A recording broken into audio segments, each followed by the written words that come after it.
Hi friends, అందరికీ నమస్కారం. అంజలి కథలకి స్వాగతం. ఈరోజు చందమామ కథ పేరు కోడలి యుక్తి. ఈ కథను రచించిన వారు నందిరాజు పద్మలత జయరాం గారు. కిర్లంపూడి అనే జమీ గ్రామంలో నివసించే సూరమ్మకు సదానందము ఒక్కగానొక్క కొడుకు. చిన్నప్పుడే తండ్రి పోవటంతో సూరమ్మ కొడుకును అల్లారు ముద్దుగా పెంచింది. అతడికి 25 ఏళ్ళు వస్తున్నా ఏ ఒక్క పని చేతగాదు. అలా అని చదువు అబ్బలేదు. సూరమ్మ పరమ కోపిష్టి. ఇరుగు పొరుగు కుటుంబాలతో ఏమాత్రమూ కలుపుగోలుగా ఉండేది కాదు. తనకు నచ్చని అతి చిన్న విషయాల్లో కూడా వాళ్ళ మీద కస్సుబుస్సుమంటూ విరుచుకుపడేది. వీటికి తోడు పొదుపు పేరుతో పరమ పిసినారిగా ప్రవర్తించేది. ఈ కారణాల వలన సూరమ్మ అంతో ఇంతో ఆస్తిపరురాలైన సదానందానికి తమ పిల్లనిచ్చి ఆమెతో వియ్యమొందటానికి ఎవరూ ముందుకు రాలేదు. సూరమ్మ కిర్లంపూడికి చాలా దూరంగా ఉన్న మరో గ్రామంలోని పేదింటి పిల్ల భవానీతో కొడుక్కు పెళ్లి చేసింది. కాపురానికి వచ్చిన కొత్తల్లోనే భవానీకి అత్తగారి కోపిష్టితనము, దుందుడుకు స్వభావము అర్థమైపోయింది. సూరమ్మ చిన్న మెత్తు పని చేయకుండా భవానీ చేత ఇంటి చాకరీ అంతా చేయించేది. మధ్య మధ్య ఇంటి పనులు సరిగ్గా చేయటం లేదని విసుక్కునేది. తల్లి తన భార్యను పని మనిషి కన్నా హీనంగా చూస్తున్నదని తెలిసి భయం కొద్దీ సదానందము నోరెత్తేవాడు కాదు. కోడల్ని రాచి రంపాన పెట్టకపోతే ఆ పిల్ల ఎక్కడ కొడుకును కొంగుకు ముడేసుకుంటుందో అని సూరమ్మకు భయం. ఇలా రోజులు గడుస్తూ ఉండగా చలికాలం వచ్చి సూరమ్మ పెరట్లోని చిక్కుడు తీగ విరగ కాసింది. కాయ నిండా గింజపట్టి నెగనెగలాడే చిక్కుడుకాయలు కళ్ళకింపుగా కాశాయి. భవానీకి చిక్కుడుకాయ కూరంటే చెప్పలేనంత ఇష్టం. కానీ సూరమ్మ తనకు కొడుకు సరిపోయేంత కూర మాత్రమే చేసేది. కోడలికి ఒక్క పిసరు కూడా మిగిల్చేది కాదు. ఇంతలో సూరమ్మ చెల్లెలి కొడుక్కి పెళ్లి కుదరటంతో పక్క ఊరికి వెళ్ళవలసిన పని పడింది సూరమ్మకు. ఆమె కోడల్ని పిలిచి, ఇదిగో దొడ్లో తీగకున్న చిక్కుడుకాయలన్నీ కోసి సంచిలో నింపు. నేను తిరిగి వచ్చాక వాటిని సంతకు పంపుతాను. ఒక్క కాయ తగ్గినా నాకు తెలిసిపోతుంది, జాగ్రత్త అని హెచ్చరించి కొడుకును వెంటబెట్టుకుని పెళ్లికి బయలుదేరింది. అత్తగారు భర్త అటు వెళ్ళగానే చిక్కుడుకాయలన్నీ కోసింది భవానీ. వాళ్ళ ఇంటలేని 3 రోజులు ముప్పూటలా చిక్కుడుకాయల కూర చేసుకుని సుష్టుగా భోంచేసింది. 4వ రోజు రాత్రి పెళ్లి నుంచి తిరిగి వచ్చిన సూరమ్మ సంచిలో 4-5 గుప్పెళ్ల చిక్కుడుకాయలే ఉండటం చూసి కోపంతో భగ్గుమంటూ కొడుకును పిలిచి, నీ పెళ్ళాం ఇంటి దొంగ. ఈనాడు చిక్కుడుకాయలు, ఆ తర్వాత వీలు చూసుకొని ఇంట్లో ఉన్న విలువైన వస్తువులే దొంగిలించగలదు. దీన్ని ఇంట్లో ఉంచుకోవటమంటే పామును పాలు పోసి పెంచటమే. ఇప్పుడిప్పుడే ఈ అర్ధరాత్రి వేళ తీసుకుని పోయి ఊరి పొలిమేరలో అమ్మవారి గుడి దగ్గర ఉన్న తాళ్లతోపులో విడిచిరా. ఈ గడ్డు చలికి బతుకుంటే తెల్లవారాక ఏం చేయాలో ఆలోచిద్దాము అన్నది. సదానందము ఏదో అడ్డు చెప్పబోయి తల్లి రౌద్రాకారం చూసి నోరు మెదపకుండా భవానీని వెంటబెట్టుకుని పోయి చీకటి గుయ్యారంగా ఉన్న తాళ్లతోపులో వదిలి ఎక్కడ లేని దిగులుతో ఇంటికి తిరిగి వచ్చాడు. 1 పావుగంట కాలం గడిచి గడవకముందే భవానీకి తాళ్లతోపు చీకటి భయం కన్నా రివ్వుమంటూ వీచే చలిగాలి బాధ ఎక్కువైంది.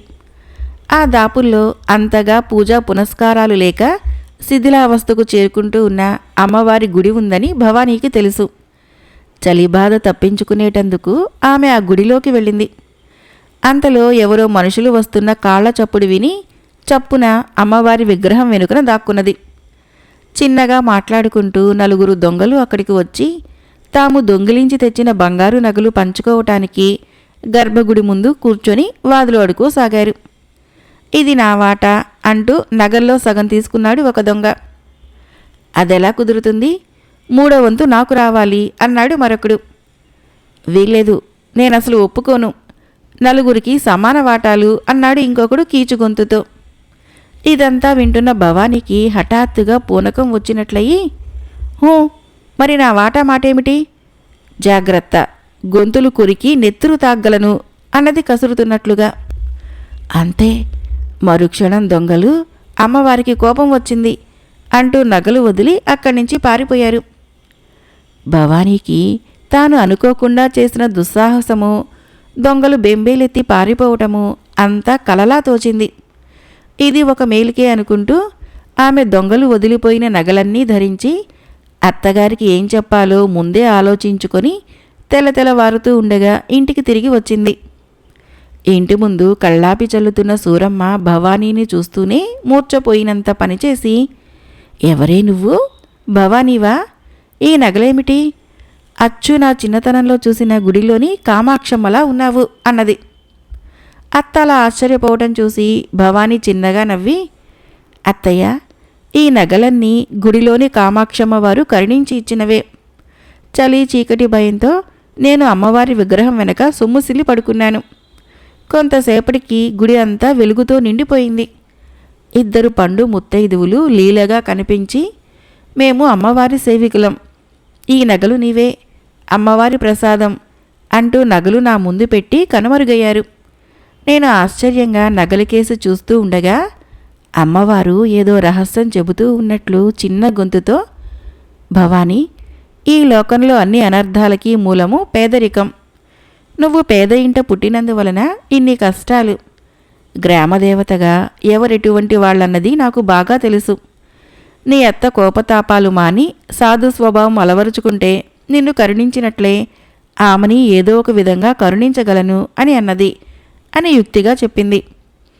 భవానీ ఇలా చెప్పగానే సూరమ్మకు తాను అమ్మవారి గుడికి పోయి నగలో బంగారమో తెచ్చుకోవాలన్న ఆశ కలిగింది. ఆ రాత్రి చీకటి పడ్డాక ఆమె అమ్మవారి గుడికి పోయి అమ్మవారికి చేతులెత్తి నమస్కరిస్తూ, అమ్మా తల్లి, ఈ రోజుతో నా కోపిష్టి గుణాన్ని వదిలేశాను. అంతగా కలదాన్ని కాను. నన్ను నా కోడల్ని కరుణించినట్లే కరుణించు అన్నది. సూరమ్మ మాట పూర్తి చేసే లోపల బయట అలికిడైంది. ఎవరో వస్తున్నారని పసిగట్టి ఆమె అమ్మవారి విగ్రహం వెనక్కిపోయి దాక్కున్నది. ఇప్పుడు వచ్చిన వాళ్ళు రాత్రి వచ్చిన దొంగలే. తాము నిన్నటి రాత్రి విన్నది అమ్మవారి కంఠస్వరమా కాదా అన్న అనుమానం తేల్చుకోవటానికి వచ్చారు. దొంగల్లో ఒకడు అమ్మవారి విగ్రహానికి నమస్కరిస్తూ, అమ్మా, మేము వృత్తి దొంగలం కాదు. బతుకు తెరువు మరేం కనపడక చిల్లర దొంగతనాలు చేసి బతికీడుస్తున్న వాళ్ళము. నిన్నటిలాగే ఇవాళ దొంగిలించిన ఈ నగలు పంచుకోవటానికి నీ పంచన చేరాము. మమ్మల్ని దొంగతనాలు మానమని ఆజ్ఞాపించదలిస్తే ఆ మాట కాస్త గట్టిగా చెప్పు తల్లి అన్నాడు. ఆ వెంటనే సూరమ్మ పెద్ద గొంతుతో, ఒరే, ఆ నగలు అక్కడ పెట్టి తిరిగి చూడకుండా పారిపోండి. అలా చేయకపోతే మీ అందర్నీ నిలువునా విరుచుకొని తింటాను అన్నది. మారిన కంఠస్వరం పసిగట్టిన ఓ దొంగ ధైర్యం చేసి అమ్మవారి విగ్రహం వెనక్కు వెళ్ళాడు. అక్కడ సూరమ్మ కనిపించేసరికి కోపం పట్టలేక చేతులు రెండూ పట్టుకొని బయటికి లాక్కొని వచ్చాడు.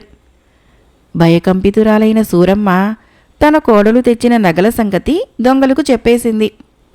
పోయిన నగలు రాబట్టుకునేటందుకు దొంగలు సూరమ్మను వెంటబెట్టుకుని వాళ్ళింటికి వచ్చారు.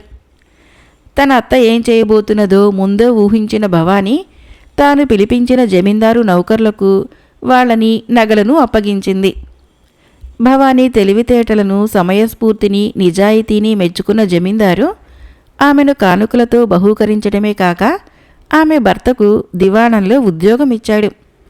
ఆనాటి నుంచి సూరమ్మ కోడల్ని పల్లెత్తు మాట అనకుండా కన్న కూతురిలా చూసుకోసాగింది. మరొక కథ పేరు వ్యాపారము వ్యాపారి. ఈ కథను రచించిన వారు గుడిసేవ మురళీధర్ గారు. కమలాపురం అనే ఒక చిన్న పట్టణంలో రామస్వామి అని పేరు మోసిన బంగారు నగల వ్యాపారి మరణించటంతో అతని కొడుకు రంగస్వామి వ్యాపారానికి, ఆస్తికి యజమాని అయ్యాడు. అతడు వ్యాపార వ్యవహారాలకి ప్రాముఖ్యత ఇవ్వకుండా ఎప్పుడూ విందు వినోదాలతో కాలం గడిపేవాడు. వ్యాపారంలో ఆదాయము, వ్యయం లాంటి ముఖ్య విషయాలు కూడా పట్టించుకునేవాడు కాదు. ఒకనాడు రంగస్వామి తన మామిడి తోటలో తిరుగుతూ ఉండగా నగల వ్యాపార కార్యకలాపాలు చూసే శివావధాని అతన్ని సమీపించి, అయ్యా, ఎక్కడి నుంచో వచ్చిన ఒక ప్రముఖ వ్యాపారస్తుడు ఇక్కడ బంగారు నగల దుకాణం ప్రారంభించనున్నట్లు సమాచారం అందింది. అతడు పోటీ మన వ్యాపారాన్ని దెబ్బతీయకుండా ఉండేందుకు ఏం చెయ్యాలో ఆలోచించాలి అని చెప్పాడు. అందుకు రంగస్వామి హేళనగా నవ్వి, మన దగ్గర చేయి తిరిగిన పనివాళ్లున్నారు. మనం తయారు చేసే నగలు కొనుగోలు చేసేందుకు చుట్టుపక్కల గ్రామాల నుంచి కూడా ప్రజలు వస్తూ ఉంటారు. కాబట్టి ఈ కొత్త వ్యాపారి గురించి మనం భయపడవలసిందేమీ లేదు అన్నాడు. నెల తిరగకుండానే కొత్త వ్యాపారి పట్టణంలో దుకాణం తెరిచాడు. తర్వాత 4-5 నెలల్లో బాగా పుంజుకొని నాణ్యమైన నగల దుకాణంగా పేరు సంపాదించాడు. ఈ కారణం వలన రంగస్వామి దుకాణంలో నగల అమ్మకము బాగా తగ్గిపోయింది.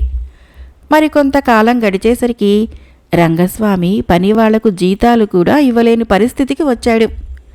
పుట్టి పెరిగిన చోట ప్రముఖ వ్యాపారిగా 10 మంది చేత గౌరవింపబడే తను ఇక అక్కడ ఉంటే అవమానాల పాలు కావలసి వస్తుందని ఆలోచించిన రంగస్వామి ఒకనాటి రాత్రి ఇంటిని భార్యాబిడ్డల్ని వదిలి బయలుదేరాడు.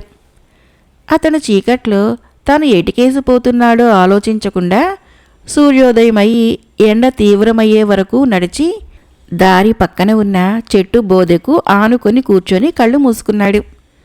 ఆ సమయంలో తన జమీ పొలాల్ని పర్యవేక్షించడానికి వెళ్ళి గుర్రపు బగ్గీలో తిరిగి వస్తున్న పక్క ఊరి జమీందారు రంగస్వామిని ఒకసారి పరీక్షగా చూసి కట్టిన బట్టలు అవి చూస్తుంటే ఇతనెవరో కాస్త సంపన్న కుటుంబీకుడిలా ఉన్నాడు. దారిలో హఠాత్తుగా అనారోగ్యానికి గురయ్యాడేమో. దివాణం వసతి గృహంలోకి చేర్చి సంగతి కనుక్కోండి అంటూ వెంట ఉన్న నౌకర్లకు చెప్పాడు. నౌకర్లు వెళ్ళి రంగస్వామిని ప్రశ్నించారు. కానీ అతడు బాగా శోషలో ఉండటంతో స్పష్టంగా మాట్లాడలేకపోయాడు. ఇది పని కాదు అని వాళ్ళు రంగస్వామిని తమ వెంట ఉన్న ఒక ఎద్దుబండిలో ఎక్కించుకొని తీసుకొని పోయి దివాణం వసతి గృహంలో దించి ఆకలి మీద ఉన్నాడని గ్రహించి భోజనం పెట్టించారు. అయితే అతను ఆ తర్వాత కూడా నౌకర్లు ఎంతగా ప్రశ్నించినా తానెవరైంది మాత్రమూ చెప్పలేదు. మౌనంగా ఉండిపోయాడు. ఎవరూ ఊహించని విధంగా ఆ రోజు రాత్రి దొంగల ముఠా ఒకటి జమీందారు భవనంలో చొరబడేందుకు ప్రయత్నించింది. కాపలా వాళ్ల కేకలు అరుపులు విన్న జమీందారు కొందరు నౌకర్లు చప్పున నిద్రలేచారు. జమీందారు ఆయుధాలుండే గది నుంచి కత్తులు కటార్లు తీయించి నౌకర్లను హెచ్చరిస్తూ తాను ముందుండి దొంగల ముఠాను ఎదిరించాడు. పావుగంట కాలం గడిచి గడవక ముందే దొంగల్లో కొందరు గాయపడ్డారు. రానున్న ప్రమాదాన్ని గుర్తించి తమ నాయకుడి వెనుదిరగగానే మిగిలిన దొంగలందరూ అతని వెంట అక్కడి నుంచి పారిపోయారు. ఈ జరిగిందంతా వసతి గృహం ముందు నిలబడి చూసిన రంగస్వామికి చాలా ఆశ్చర్యం కలిగించింది. అతడు మర్నాటి ఉదయము జమీందారు దగ్గరికి వెళ్ళి చేతులు జోడించి నమస్కరించి, అయ్యా, తమ భవన రక్షణకు ఎంతోమంది నౌకర్లు ఉండగా తమరు స్వయంగా దొంగలు నిద్రించి పోరాడటము తమ హోదాకు తగినది కాదనిపించింది. ఇందులో తమకేదైనా ప్రమాదం జరిగే అవకాశం ఉన్నది కదా అన్నాడు. ఈ ప్రశ్నకు జమీందారు చిన్నగా నవ్వి, రక్షణకి నౌకర్లున్నారని దొంగల నుంచి నన్ను దాక్కోమంటావా? అది పొరపాటు. మన పని వాళ్లతో పాటు మనం కూడా ఎంతో కొంత పని చేయాలి. తర్వాత వాళ్ల నుంచి మనం పొందిన ప్రయోజనంలో కొంత భాగము వాళ్లకు అందేలా చూడాలి. ఇది వ్యాపారస్తుడైనా జమీందారైనా పాటించవలసిన సూత్రం, నైతిక బాధ్యత అన్నాడు. ఆ జవాబుతో రంగస్వామికి నగల వ్యాపారంలో యజమానిగా తాను చేసిన పొరపాటు అర్థమైంది. అతడు జమీందారుకు తాను ఎవరైంది చెప్పి, అయ్యా, మీ వల్ల ఒక జీవిత రహస్యము వ్యాపార సూత్రము తెలుసుకున్నాను. ఇక సెలవు ఇప్పించండి అన్నాడు వినయంగా. ఆ మాటలకు జమీందారు చాలా సంతోషించి రంగస్వామికి కొంత డబ్బు బంగారము ఇప్పించి రక్షణకు 2 నౌకర్లను నియమించి గౌరవంగా సాగనంపాడు. కమలాపురం చేరిన రంగస్వామి జమీందారు ఇచ్చిన డబ్బుతో మళ్లీ నగల వ్యాపారం ప్రారంభించి స్వయంగా వ్యాపార విషయాలను చూసుకుంటూ అచిరకాలంలోనే తండ్రిలాగా సమర్థుడైన వ్యాపారిగా పేరు తెచ్చుకున్నాడు. మరొక కథ పేరు గ్రహపాటు. ఈ కథను రచించిన వారు వియోగి గారు. సారంగధర రాజ్యంలో ఆంజనేయ శర్మ అనే దైవజ్ఞ జ్యోతిష్కుడు ఉండేవాడు. జాతకం చెప్పటంలో అతనికి అతనే సాటి. చుట్టుపక్కల గ్రామాల నుంచి ఎంతోమంది వచ్చి తమ జాతకాలు చెప్పించుకునేవారు. ఒకరోజు ఉబుసుకుపోక శర్మ ఆ రాజ్యం ఏలుతున్న విక్రముడి జాతకం చూశాడు. మీనమేషాలు గుణించాడు. తాళపత్ర గ్రంథాలు పరిశీలించాడు. ఎన్ని చూసినా రాజుగారి జాతకము బాగున్నట్టుగా అతనికి కనిపించలేదు. విక్రముడికి గొప్ప రాజ్యపాలనా దక్షకుడని పేరు. ప్రజల అవసరాలు తెలుసుకొని అడగకుండానే వారి కోరికలు నెరవేరుస్తూ ఉంటాడు. ఉత్తరాధికారి అయిన రాజుగారి కుమారుడికి ఇంకా బాల్యదశ దాటనే లేదు. ఆ దేశపు పౌరుడిగా ఉంటూ రాజుగారికి ప్రమాదం జరగబోతున్నట్లు తెలుసుకొని కూడా ఆ సంగతి ఆయనకు చెప్పకపోవటము దేశద్రోహము అని భావించాడు శర్మ. అందుకని తమ రాజ్యానికి రాబోయే గండాన్ని నివారించిన వాడినైతానని ఆలోచించి స్వయంగా తానే అశ్వం మీద అప్పటికప్పుడే రాజధానికి బయలుదేరాడు. 3 రోజులు ప్రయాణించి ఆంజనేయ శర్మ రాజుగారి ప్రాసాదము చేరుకోగలిగినాడు. అయితే అతన్ని అక్కడ ద్వారపాలకులు అడ్డగించారు. నేను ఆంజనేయ శర్మ అనే జ్యోతిష్కుణ్ణి. రాజుగారితో ముఖ్యమైన పని ఉంది. వెంటనే పోయి వారిని దర్శించుకోవాలి అని అతను ద్వారపాలకులకు విన్నవించుకున్నాడు. ఆ పనేమిటో తమరు తెలియజేస్తే మేము రక్షణాధికారికి చెప్పి మిమ్మల్ని రాజదర్శనానికి పంపించడానికి అనుమతి తీసుకుంటాము అన్నారు ద్వారపాలకులు. ఆ పని చాలా రహస్యమైనది, కేవలము రాజుగారికి మాత్రమే చెప్పాలి అని వాదించాడు ఆంజనేయ శర్మ. అంతలో రక్షణాధికారి అటుగా వచ్చి ఆంజనేయ శర్మను చూసి ద్వారపాలకులను ఎవరైనా ఏమిటి గొడవ అని అడిగాడు. ద్వారపాలకులు జరిగింది ఆయనకు వివరించారు. రక్షణాధికారి శర్మకేసి పరీక్షగా ఒకసారి చూసి, శర్మ, అందరి ముందు నువ్వు వచ్చిన పని చెప్పడం ఇష్టం లేకపోతే నా చెవిలో చెప్పు అన్నాడు. అందుకు ఆంజనేయ శర్మ, మన్నించాలి, ఆ విషయము ఒక్క రాజుగారికే విన్నవించుకోవాలి, అతి రహస్యము అని చెప్పాడు. నేను రాజుగారి ప్రాసాద ప్రధాన రక్షకుణ్ణి. నాకు తెలియని రహస్యాలు ఏమీ ఉండవు. సందేహించక విన్నవించుకో అన్నాడు ఆజ్ఞాపిస్తున్నట్లు రక్షణాధికారి. ఆంజనేయ శర్మ కాసేపు తటపటాయించి అతని చెవిలో చిన్నగా చెప్పాడు. అది వింటూనే అద్రిపడి రక్షణాధికారి, నీకెలా తెలుసు అని అడిగాడు. శాస్త్రమండి, శాస్త్రం అన్నాడు శర్మ. నువ్వు ఇక్కడే ఉండు, నేను భవనంలోకి పోయి అనుమతి కోరి వస్తాను అంటూ రక్షణాధికారి భవనంలోకి పోయి జ్యోతిష్కుడు చెప్పిన వార్తని మంత్రిగారి చెవిలో ఊదాడు. మంత్రి కంగారు పడిపోతూ కొద్దిసేపు మాట్లాడలేక మౌనంగా ఉండిపోయాడు. రాజుగారికి ఈ విషయం చెప్పమంటారా అని అడిగాడు రక్షణాధికారి. ఏమాత్రము వద్దు, ముందు వాడిని చెరసాలలో బంధించి అసలు విషయం కక్కించండి అంటూ ఆజ్ఞాపించాడు మంత్రి. రాజుగారి దర్శనము, ఆయన నుంచి సన్మానం కోసము కలలు కంటూ ఉన్న ఆంజనేయ శర్మను రాజభటులు వచ్చి బంధించి చెరసాలలో వేశారు. శర్మ కళ్ళనీళ్లు పెట్టుకొని ఎంత బ్రతిమిలాడినా వాళ్ళు వినకుండా, చెప్పు, నీకు ఈ విషయం ఎలా తెలిసింది? నీతో పాటు మరెంతమంది రాజద్రోహులున్నారు అంటూ శర్మను చిత్రహింసలు పెట్టసాగారు. గంట తర్వాత రక్షణాధికారి ఆంజనేయ శర్మను చూడవచ్చాడు. శర్మ అతన్ని చూస్తూనే బోరుమంటూ, నాకీ దుర్గతి ఏమిటి? ఏదో రాజుగారి ఆపద తొలగిద్దామని వస్తే నేను ఆపదల్లో చిక్కుకోవటమేమిటి? నా పాటికి నేను నా దగ్గరికి వచ్చిన వారి జాతకాలు చూసుకోకుండా ఎక్కడో తాళపత్రాల్లో మూలపడి ఉన్న రాజుగారి జాతకం చూడటం ఎందుకు? అంతా కొరివితో తలగోక్కున్నట్లయింది. ఇప్పుడు నాకు బుద్ధి వచ్చింది. మహాప్రభు, తమరు నన్ను వదిలిపెడితే మరుక్షణము మా ఊరికి వెళ్ళిపోతాను. ఇదంతా నా ప్రారబ్ధ కర్మ, గ్రహపాటు అంటూ కాళ్ళవేళ్ల పడ్డాడు. ఓయ్ శర్మ, ఊరికే కర్మ సిద్ధాంతం వల్లించకు. అసలు మీ రాజద్రోహులు ముఠాలో ఎంతమంది ఉన్నారు?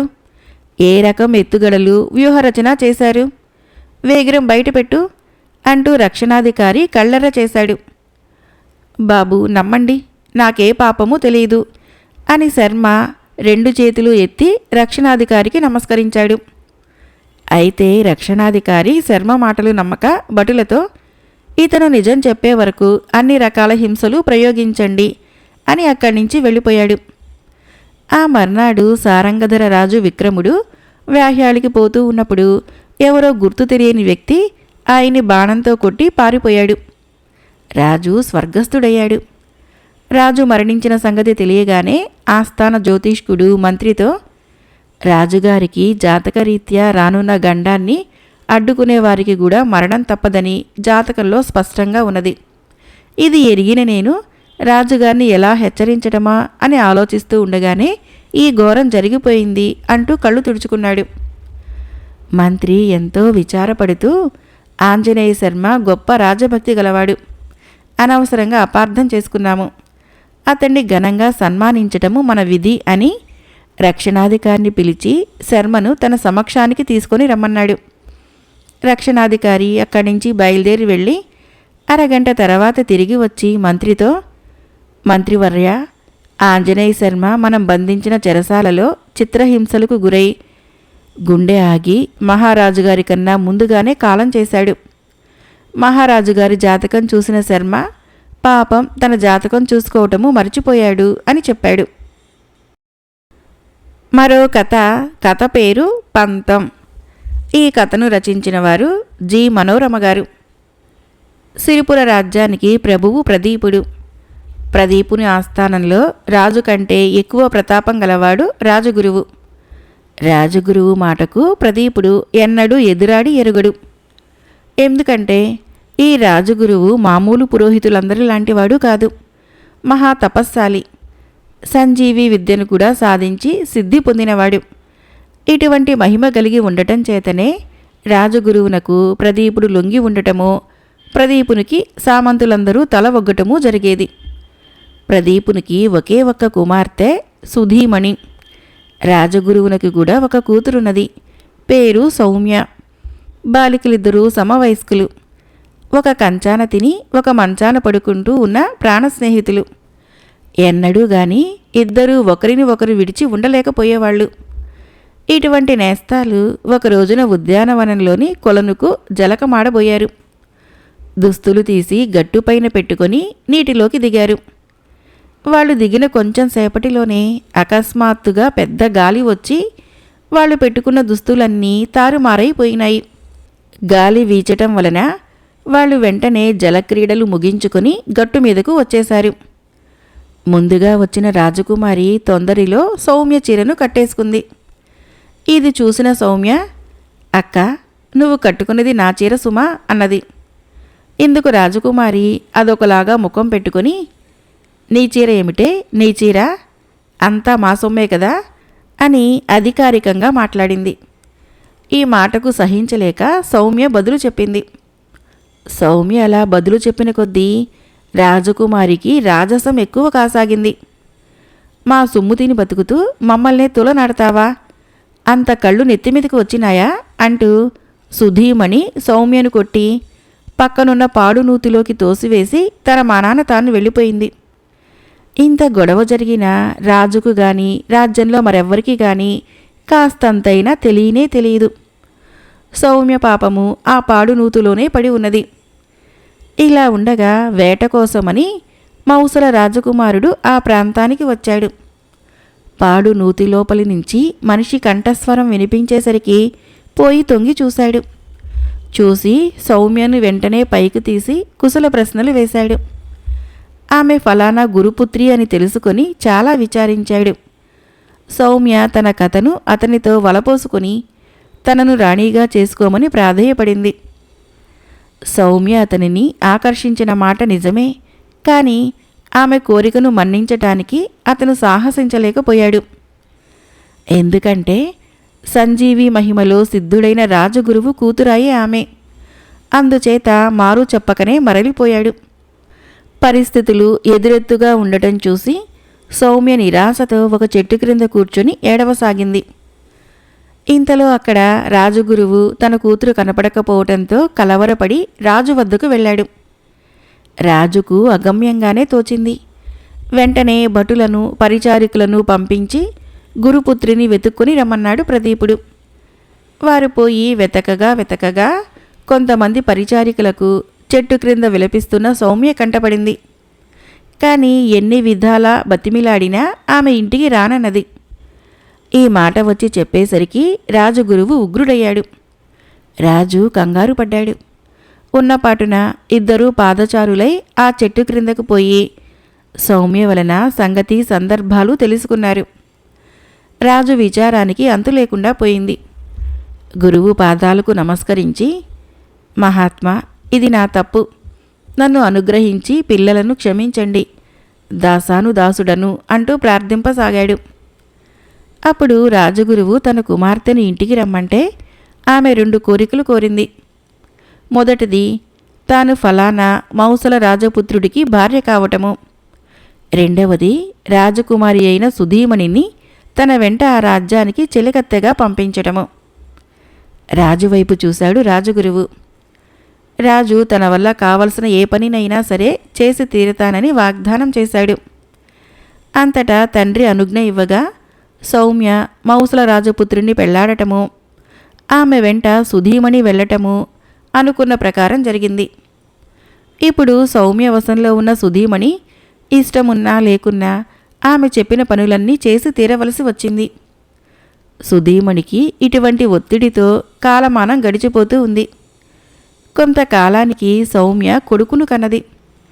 కొడుకు పుట్టినప్పటి నుంచి సౌమ్య సుధీమణిని కోడరికం పెట్టడం మరీ ఎక్కువైంది. ఇది చూసి రాజపుత్రుడు సహించలేకపోయాడు. ఆమెను ఈ చుక్కు నుంచి విడిపించటానికి రాజపుత్రుడు నిశ్చయించుకున్నాడు. ఈ సంకల్పంతో రాజపుత్రుడు సుధీమణిని ఒప్పించి దూర ప్రదేశం తీసుకుని పోయి ఆమెను పెళ్లి చేసుకున్నాడు. ఇది ఎలా అయితేనేమి సౌమ్యకు తెలిసింది. ఆమె తండ్రి వద్దకు పోయి గోల పెట్టింది. తండ్రి అయిన రాజగురువు ఉగ్రుడై వెంటనే రాజపుత్రుడు వృద్ధుడిగా మారిపోవుగాక అని శపించాడు. శాపం తగిలి తక్షణమే మౌసల రాజపుత్రుడు ముసలివాడిగా మారిపోయాడు. ఇలా మారిపోయిన రాజపుత్రుడు మామ అయిన రాజగురువు వద్దకు పోయి అన్ని సంగతులు వెల్లడించి న్యాయం పాలించమని వేడుకున్నాడు. క్షణంసేపు ఆలోచించాడు రాజగురువు. శాపము తిరుగులేనిది. అయితే ఎవరైనా కోరి తీసుకుంటే నీ ముసలితనం పోతుంది అని సర్ది చెప్పాడు. ఎవళ్ళు కోరి ముసలితనం తమ పైకి తీసుకోరనే ధీమాతో ఇలా అన్నాడు. అంతా బాగానే ఉంది. కానీ రాజగురువు తలిచినట్టుగానే ముసలితనం తీసుకోవటానికి ఒక్కళ్ళూ ఇష్టపడలేదు. రాజపుత్రుడు ఈ దిగులుతో ఉండగా అతని కొడుకు ఎవరికీ తెలియకుండా వృద్ధాప్యము తనకు రావాలని కోరుకున్నాడు. ఆకస్మికంగా తన రూపం మారిపోవటంతో రాజపుత్రుడు ఆశ్చర్యపోయాడు. ఇదేమిటా అని పరిశీలించగా ముసలి రూపంలో ఉన్న తన పసివాడు ఎదుటపడ్డాడు. తండ్రి మనోవేదనకు అంతు లేకుండా పోయింది. ఇదంతా రాజగురువుకు తెలిసింది. ముద్దుల మనవుడిని ఆ రూపంలో చూసి ఏ తాత సహించగలడు? మనవడి త్యాగాన్ని మెచ్చుకొని వెంటనే శాపం ఉపసంహరించుకున్నాడు. నాటి నుంచి సౌమ్య సుధీమణులు చిన్నప్పటిలాగానే కలిసిమెలిసి సుఖంగా ఉంటున్నారు. మరొక చిన్న కథ పేరు మహిమగల రాళ్ళు. పాయికాపురంలో నందుడు సోముడు అనే 2 మిత్రులు ఉండేవారు. నందుడు ఆలోచనాపరుడు, సోముడికి తొందరపాటు ఎక్కువ. ఉచితంగా లభించే వాటి కోసము ఉబలాట పడేవాడు. ఇద్దరూ ఒకనాడు బతుకు తెరువు వెతుక్కుంటూ గ్రామం వదిలి రాజధానికేసి బయలుదేరారు. అడవి మార్గం గుండా వెళుతూ ఉండగా వారికి ఎండలో స్పృహ తప్పి పడిపోయి ఉన్న ఒక వృద్ధ బైరాగి కనిపించాడు. మిత్రులు దాపులనున్న కొలనులో నుంచి నీళ్లు తెచ్చి ఆ బైరాగి ముఖం మీద చల్లారు. స్పృహలోకి రాగానే తాగటానికి నీళ్ళిచ్చారు. నీళ్లు తాగి లేచి కూర్చున్న బైరాగి మిత్రుల పరోపకార బుద్ధికి సంతోషించి వారిని గురించిన వివరాలు అడిగి తెలుసుకుని, నాయన్లారా, మంచి మనసుతో ప్రయత్నిస్తే భగవంతుడు మీకు మంచి భవిష్యత్తును ప్రసాదించగలడు. మీకు చెరొక మహిమగల రాయిని ఇస్తాను. వీటిని తగిన సమయంలో తగిన విధంగా ఉపయోగించుకొని ప్రయోజకులు కండి అని దీవించి వాళ్ళిద్దరికీ 2 చిన్న చిన్న రాళ్లను తీసి ఇచ్చి తన దారిని తాను వెళ్ళిపోయాడు.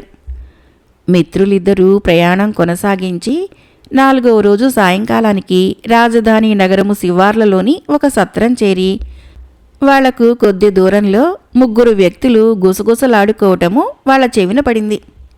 ఆహా, ఇన్ని నగలని ఈ జన్మలో చూడలేదు. వీటితో మన దరిద్రం వదిలిపోతుంది అన్నాడు ఒకడు. అవును, రాజుగారి ఖజానా కదా మరి, ఒక్క రోజులోనే ఇంత సంపాదిస్తామనుకోలేదు అన్నాడు రెండోవాడు. తెల్లవారేసరికి సత్రం వదిలి పారిపోవాలి. భటుల కంటబడ్డామో మన పని ఖాళీ అన్నాడు మూడవవాడు. వాళ్ల మాటలు మిత్రులిద్దరూ విన్నారు. దొంగతనానికి పాల్పడిన వాళ్ళు రాజభటులకు పట్టుబడి శిక్ష అనుభవించక తప్పదనుకున్నాడు నందుడు. విలువైన నగలు అని తెలియగానే సోముడి మనసు ఉత్సాహంతో ఉరకలు వేయసాగింది.